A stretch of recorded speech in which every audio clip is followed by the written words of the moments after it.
Hi, I'm Cynthia McCullum, President of the National League of Cities. You know, we've been hearing a lot of talk during this presidential campaign about piecemeal solutions for this and for that. But the one thing that we haven't heard is the voice of cities. 7 out of 10 Americans live in cities and towns, and they deserve good service, clean, safe streets, and jobs to support their families. But cities can't do it alone. We're asking Congress and the administration, and more importantly, the next President of the United States, to partner with us to get the job done. Hometown issues are national issues. Every day, municipal officials focus on public safety, on health, on our families and our children. These are issues that are important to the majority of Americans, whether they live in a downtown city, a thriving suburban metropolis, or rural America. We're asking these presidential candidates some really tough questions, and we want answers. And so we're asking these questions of you as well, whether you're running for office or whether you're casting a vote in the upcoming presidential elections. Please know that cities' voices are the future of this country and the future of your hometown. Thank you.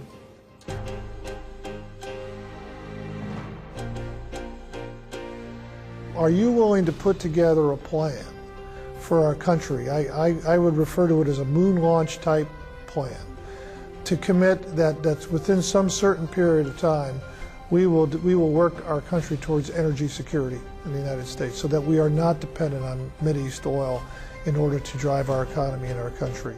Cities are dealing with problems addressing air quality, water conservation, energy efficiency. How can the federal government help us address problems that contribute to global warming? Access to the internet, it's pretty clear in our country, is becoming not only a tool for learning, but a tool for access to work as well. And we've seen in our country that there's a wide variation in availability of internet access based on where you live. What would you do to help make internet access available throughout the country and help bridge that digital divide? In the late 50s, President Eisner proposed a federal highway system. Since then, we've not had an overarching look at transportation, but more than transportation, our entire kind of national infrastructure.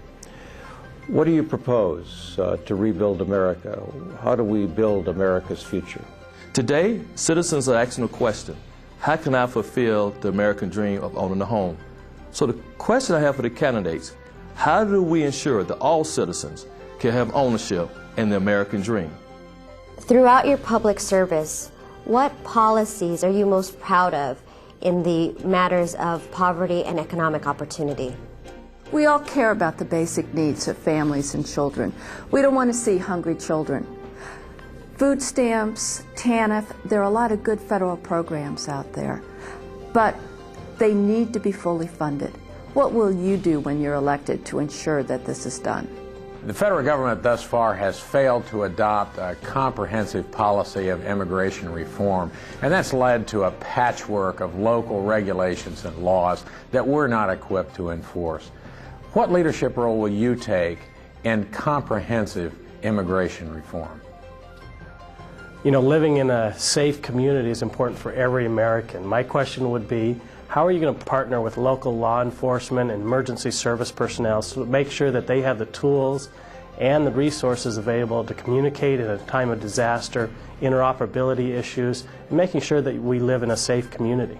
Major disasters are always unexpected, and sometimes we're not adequately prepared for this. But in light of what happened with the issue in Katrina, what are you preparing to do to make sure that that never happens again in this country and that we have a quick, swift, and effective federal response to major disasters in this country? I think our presidential candidates need to be held accountable for defining the relationship that they see in the coming years between the federal, state, and local governments. How will your administration ensure that we will continue to have a dialogue at a local and national level? In 1964, President Lyndon Johnson says, "Our society will never be great unless our cities are great." Although our cities are experiencing a renaissance, what will you do to spur investment in our cities? As you have heard me say many times, to change America, we must do it one community at a time. The next President of the United States needs to know that the National League of Cities is the most effective organization to help him or her change America.